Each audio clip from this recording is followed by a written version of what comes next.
አሁንም ማሳያችሁ የዳገት ባላንስ ነው። ይሄ መኪና ወደ ኋላ ሄዶ ስትራፕ አድርጎ ሌላ መኪና ሳይመታብን ተነስተን የምንሄደው ነው ማሳያችሁ። በፊት በዚህ አካውንት ጠፍቼ ነበረ እና ይሄ አካውንት እንዳይመታብኝ ሼር፣ ኮፒ ሊንክ እንዲሁም የፕላስ ምልክቷን በመጫን ብዙዎች ጋር አድርሱልኝ። ወደ ትምህርት ፍሪ ሲሆን እንዳያስኩኝ መኪና ድምጹን እስኪቀይር ወይ ደግሞ ዳሽቦርዱ እስኪገበገብ ቀስ ብዬ ፍሪ ሲሆን ለቀቅ አረጋለሁ። አሁን መኪና ድምጹን ቀይሯል። ልክ መኪና ድምጹን ሲቀይር ፍሪ ሲሆኑን ወደ ውስጥም ወደ ላይም አልይዝም ባለበት ይዛለሁ ማለት ነው።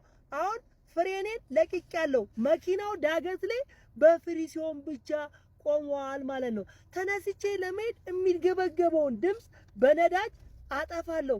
የሚገበገበውን ድምጽ ካጠፋው በኋላ ፊት ለፊቴ መንገዱ ነፃ ከሆነ ነዳጇን ባለችበት ይዤ ፍሪሲዮን ቀስ ብዬ ለቀቅ እያደረኩ መኪናው ሙሉ በሙሉ ከተነሳ በኋላ ፍሪሲዮን እንለቃለሁ። እና ለብዙ ዓመታት መንጃ ፈቃድ ወስዳችሁ መኪና ሳትነዱበት የቆያችሁ እዚህ ሜዳ ላይ በነፃነት እጃችሁ መፍታት ትችላላችሁ። ሜዳ ከጨረስን በኋላ ወደ አስፋልት እንወጣለን። ስልኬ ባዮ ላይ አለ። ይመቻችሁ።